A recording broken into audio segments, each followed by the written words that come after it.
हम किस अर्थ में रूसी क्रांति के अंतर्राष्ट्रीय महत्व के बारे में बात कर सकते हैं?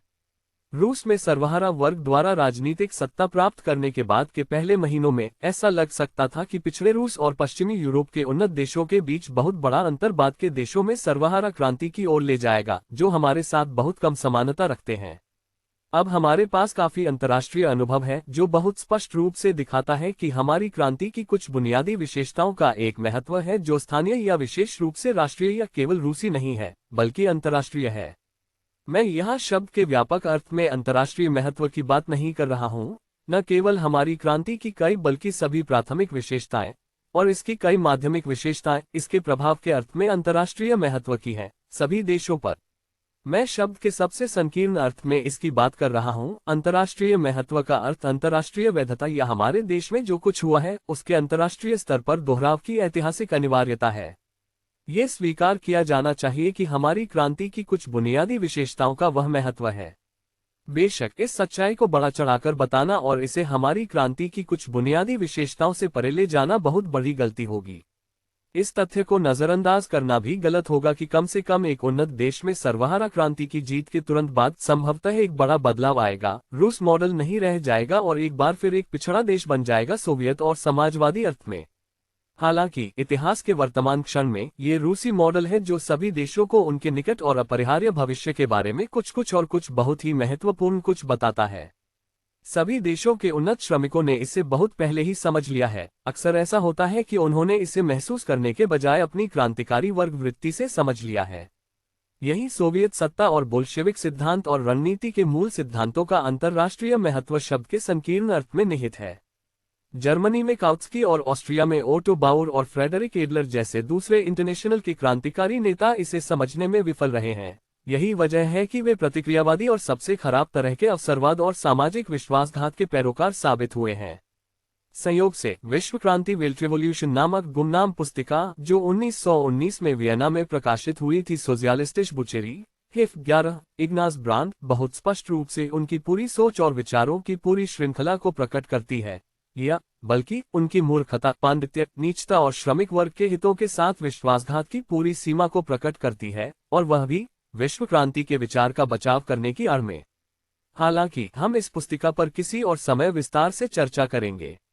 यहाँ हम केवल एक और बात पर ध्यान देंगे। बीते दिनों में जब वे अभी भी मार्क्सवादी थे और विद्रोही नहीं थे, कौत्स्की ने एक इतिहासकार के रूप में इस प्रश्न पर विचार करते हुए ऐसी स्थिति उत्पन्न होने की संभावना का पूर्वानुमान लगाया था जिसमें रूसी सर्वहारा वर्ग की क्रांतिकारी भावना पश्चिमी यूरोप के लिए एक आदर्श प्रदान करेगी। यह 1902 की बात है जब कौत्स्की ने क्रांतिकारी इस्क्रा के लिए स्लाव और क्रांति शीर्षक से एक लेख लिखा था।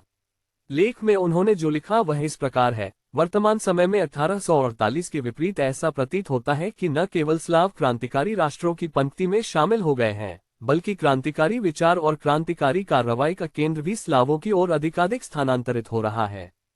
क्रांतिकारी केंद्र पश्चिम से पूर्व की ओर स्थानांतरित हो रहा है।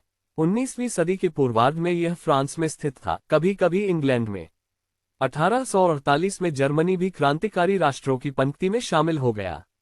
नई सदी की शुरुआत ऐसी घटनाओं के साथ हुई है जो यह विचार सुझाती है कि हम क्रांतिकारी केंद्र के एक और बदलाव यानी रूस की ओर के करीब पहुंच रहे हैं। रूस, जिसने पश्चिम से इतनी क्रांतिकारी पहल उधार ली है, अब शायद खुद क्रांतिकारी ऊर्जा के स्रोत के रूप में पश्चिम की सेवा करने के लिए तैयार है। रूसी क्रांतिकारी आंदोलन जो अब भड़क रहा है, शायद हमारे बीच फैल रही ढीली ढाली संकीर्णता और ठंडे दिमाग से गणना करने वाली राजनीति की भावना को भगाने का सबसे शक्तिशाली साधन साबित होगा, और यह हमारे महान आदर्शों के प्रति लड़ने की भावना और भावुक भक्ति को फिर से भड़का सकता है। पश्चिमी यूरोप के लिए रूस बहुत पहले ही प्रतिक्रिया और निरंकुशता का गढ़ नहीं रह गया है। मुझे लगता है कि आज इसका उल्टा सच है। पश्चिमी यूरोप रूस के लिए प्रतिक्रिया और निरंकुशता का गढ़ बन रहा है। रूसी क्रांतिकारी शायद बहुत पहले ही जार से निपट चुके होते अगर उन्हें उसी समय उसके सहयोगी यूरोपीय राजधानी से लड़ने के लिए मजबूर न किया जाता। आइए हम आशा करें कि इस बार वे दोनों दुश्मनों से निपटने में सफल होंगे और यह कि नया पवित्र गठबंधन अपने पूर्ववर्तियों की तुलना में अधिक तेजी से ढह जाएगा। रूस में वर्तमान संघर्ष चाहे जैसे भी समाप्त हो, शहीदों का खून और पीड़ा जिन्हें दुर्भाग्य से यह बहुत बड़ी संख्या में पैदा करेगा, व्यर्थ नहीं जाएगी। वे सभ्य दुनिया भर में सामाजिक क्रांति की कोम्पलों को पोषित करेंगे और उन्हें और अधिक समृद्ध तथा तेजी से विकसित करेंगे। 1848 में स्लाव एक जानलेवा ठंड थे जिसने लोगों के वसंत के फूलों को नष्ट कर दिया था। शायद अब उन्हें वह तूफान बनना तय है जो प्रतिक्रिया की बर्फ को तोड़ देगा और अपने साथ राष्ट्रों के लिए एक नया और खुशहाल वसंत लाएगा। कार्ल काउत्स्की, स्लाव और क्रांति, इस्क्रा, रूसी सामाजिक लोकतांत्रिक क्रांतिकारी अखबार, अंक 18, 10 मार्च 1902। 18 साल पहले कार्ल काउत्स्की ने कितना अच्छा लिखा था।